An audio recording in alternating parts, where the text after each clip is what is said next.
deep dive now on this crazy week we've been watching. We bring Zachary Karabell into the conversation, president at River Twice Capital, founder of the Progress Network. Welcome, Zach. It's like 2,100 points on the Dow. By the way, for all the market historians at home want to say this ever happened before. The Dow's closed, I believe, 3 times in its history with a 2,000 point or more decline. They were all March 2020. COVID, right? So that's the kind of day we're having. What do you say to people on a day like this? Is the message calm down? Is the message, this is going to get worse? What's the message? Well, look, calm down is usually the right response. It might not have been the right response in March of 2020 in the sense of that was one of those moments of we really didn't know whether the world had changed permanently in a way that there was just no coming back from. This is bad. And it's macro bad, meaning the market is simply pricing in stuff that consumers in Main Street will not feel for several months, presuming these tariffs stay in place. And there's just no way in which prices don't rise or demand falls in the near term.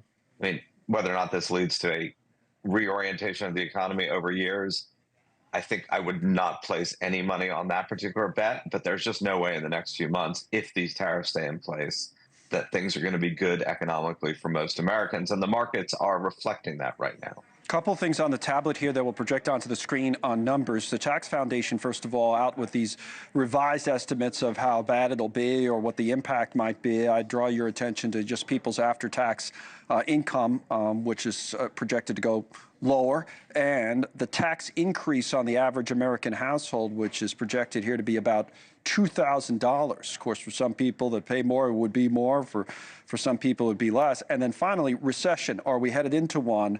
We've been looking at these numbers all week, but J.P. Morgan just revised higher, to 60%. We know Moody's is going to be higher because Mark Zandi told us the other night it would. So these numbers are going up and up. It goes back, Zach, to your point that you were making, is it's some sort of a big shift change, and you said you wouldn't put money either way. Does that mean you're just uncertain about it? I would not put money on this is going to lead to a global reorientation of trade and manufacturing. In that, what's going to happen is there's going to be a lot of contraction and a lot of economic pain.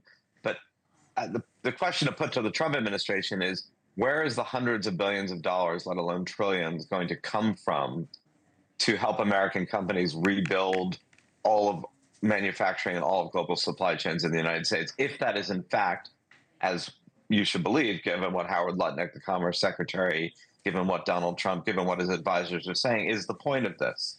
Like, where is the money going to come from? And even those figures you just showed from the Tax Foundation of $2.9 trillion raised over the next decade, that assumes that we keep importing the $4 trillion of stuff we're importing as if we're just going to pay higher price, 25% higher prices, rather than just have demand destruction, which is people just won't have the money to pay that. So I think these are made-up numbers. I think this policy is beyond ludicrous. It is, if we were European, an own goal. Things were lined up rather well. The Trump administration probably could have gotten away with a 10% tariff across the board. Everybody would have grumbled, but that would have been digestible.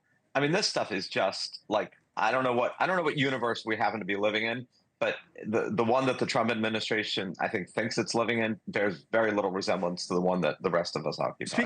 Thanks for watching. Go to joinnn.com to find NewsNation on your screen. And don't forget to click the red subscribe button below to get more of NewsNation's fact-driven, unbiased coverage.